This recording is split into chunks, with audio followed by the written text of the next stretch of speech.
이 아이를 이렇게 내버려 둘 수는 없습니다. 아무리 그래도 한국까지 데리고 가는 건 무리인데 사비로 지원하겠습니다.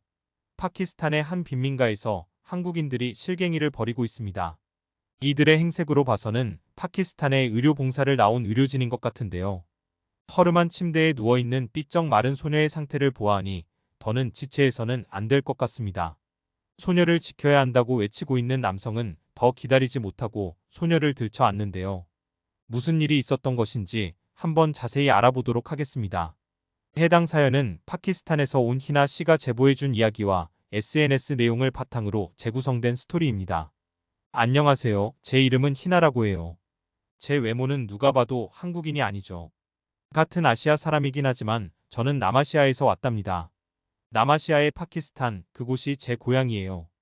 그리고 지금도 파키스탄에 살고 있지만 사실 제 인생에서 파키스탄에 산 기간이 그리 길지가 않아요. 저는 한국에서 더 오랜 시간 살았어요. 왜 그런지 궁금하시죠? 지금부터 제 이야기를 들려드릴게요. 파키스탄은 아시겠지만 잘 사는 나라가 아닙니다. 파키스탄은 남아시아, 동남아시아를 통틀어서 치안이 두 번째로 나쁜 나라예요. 치안 수준이 상당히 나쁜 편으로 유명한 인도나 필리핀보다 더 나빠요. 각종 인종, 민족, 종교 갈등 등으로 인한 사건이 빈발하는 나라죠. 어릴 적 저는 파키스탄 동북부의 라오르에 살았어요. 라오르의 한 빈민가에서 살았죠. 저희 집은 무척 가난했습니다. 파키스탄은 빈부격차가 큰 나라라 군인, 정치인, 종교 지도자, 집안이 아니면 대부분 가난하지만 저는 그 빈민들 중에서도 특히 가난한 집에서 태어났어요. 그래도 다행인 점은 학교는 나갈 수 있었다는 거예요.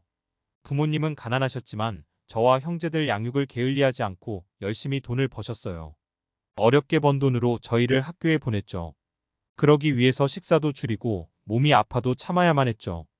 그때는 몰랐습니다. 부모님이 그렇게까지 고생하시는 줄은. 저는 특히 더 가난하다는 이유 때문이었는지 학교에서 따돌림을 당했어요. 그래도 별 수 없었죠. 그냥 당하면서 학교에 다닐 수밖에. 제게 참기 힘든 냄새가 난다고, 더럽다고, 멍청하다고, 너무 야위어서 해골 같다고 욕해도 그냥 다녔습니다.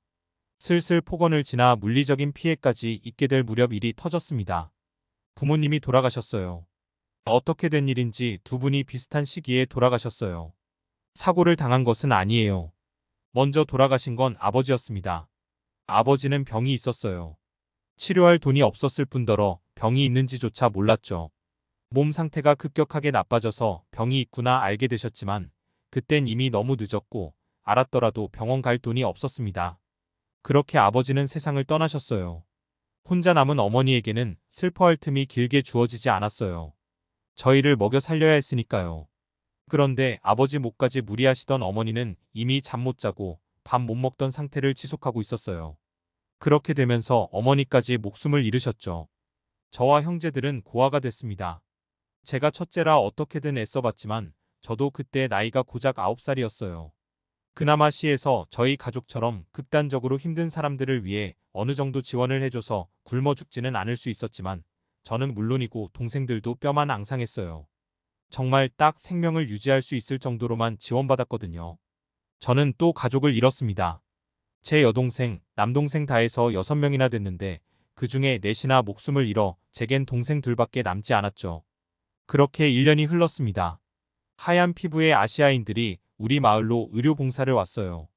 그 사람들은 한국에서 왔다고 하더라고요. 그분들은 마을에 머무르는 동안 마을 주민들을 살뜰히 살폈어요. 저희 가족도 마찬가지죠. 저희를 포함해서 마을에서 부모조차 없는 아이들을 몹시 딱하게 여긴 한국인들은 보육기관이나 입양을 보내주려고 노력했어요. 덕분에 아이들이 다 구제되었죠. 다만 저는 동생들과 생이별을 해야 했습니다. 동생들은 보육기관에 들어갈 수 있었는데 저는 특히 더 상태가 좋지 않아서 병원으로 옮겨졌거든요. 병이 있다고 했는데 파키스탄 병원에서 손쓰기 힘들다며 저는 한국으로 보내졌어요. 죽어가던 저를 그냥 내버려 둘 수도 있었을 텐데 끝까지 포기하지 않은 사람은 박 선생님이었습니다. 박 선생님이 강하게 밀어붙인 덕분에 제가 한국에 올 수 있었어요. 한국에 와서 정밀 검사를 받아보니 저는 장기간 치료를 받아야 나을 수 있는 병에 걸려 있었죠. 그런 상태로는 입양은커녕 보육기관에서도 받아줄 수 없었어요. 상황이 그래서 저는 계속 박 선생님의 지원을 받아 병원에 입원해 있었죠. 몇 달이나 흘렀는지 몰라요. 나중에 상태가 호전돼서 통원 치료로 바꿀 수 있게 되자 저는 아예 박 선생님 집에 가서 살았습니다. 그런지 얼마 지나지 않아서 저는 박 선생님의 가족이 되었죠. 박 선생님 부부가 저를 입양해준 덕분이었어요. 마음을 여는 게 쉽지 않았지만 박 선생님의, 아니, 양아버지와 가족들의 부단한 노력으로 저는 점점 웃는 날이 많아졌고 머지않아 아빠를 아빠라고 엄마를 엄마라고 부를 수 있게 됐죠. 한편 그때까지 저는 한국어를 거의 몰라서 몸을 회복하는 동안 한국어를 배우면서 가족들과 더 가까워졌어요. 다시 학교에 들어가기 전에 집에서 교육을 받으면서 준비를 했죠. 제 외모가 충분히 이국적이어서 유쾌하지 못한 일을 겪을 수도 있으니 만반의 준비를 다하자는 것이었어요. 초등학생 치고는 수준급의 한국어 실력을 갖추고 난 뒤에 학교로 갔는데 저를 의아해하는 아이들도 있긴 있었어요. 하지만 대부분 착하더라고요. 파키스탄 학교에 다닐 때처럼 저를 막대하는 아이가 없었죠. 어딜 다니든 마찬가지였어요. 제 얼굴이 입체적이어서 눈길을 받는 경우는 덜어 있었지만 못되게 구는 사람이 없었죠. 계속 파키스탄에 있었더라면 꿈도 못 꿨을 일이죠. 아니, 지금까지 살아있지도 못했겠죠. 저는 무사히 초등학교를 졸업했고 중학교, 고등학교도 무탈하게 다녔어요.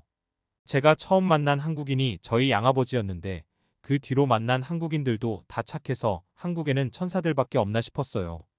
그런데 꼭 그런 건 아니더라고요. 아주 드물게 외국인에 대해 배타적인 사람들에게 좋지 못한 시선이나 나쁜 말을 듣기도 했어요. 동남아 사람을 비하하는 호칭으로 저를 부르며 동남아인이 왜 여기 있냐는 등의 말이요. 원래의 저라면 크게 상처받았을지도 모르지만 양부모님이 그런 건 신경 쓸 필요조차 없다고 잘 가르쳐 주셔서 개의치도 않았죠. 좋은 가족을 만나는 건 이렇게 중요한가 봐요. 저는 자라나서 성인이 됐고 자애로운 양부모님 덕분에 좋은 대학에도 들어갈 수 있었습니다. 저는 늘 잘 지냈지만 동생들이 어떻게 사는지가 몹시 궁금했어요. 앞서 생이별을 했다고 말씀드렸잖아요. 동생들은 파키스탄의 보육원에 있을 거거든요. 학생 시절 내내 저는 어른이 되면 동생들을 찾아 나서야겠다고 생각했어요. 파키스탄으로 가 동생들을 찾고 두 아이 모두 한국으로 데려와 살아야겠다고요. 그때 진작 양부모님께 말했어도 됐겠지만 죄송스러운 마음에 그냥 혼자 품고 있었죠. 긴 시간이 흘러 저도 직장을 다니고 있던 어느 날이었어요. 양아버지가 또 파키스탄으로 의료 봉사를 떠난대요.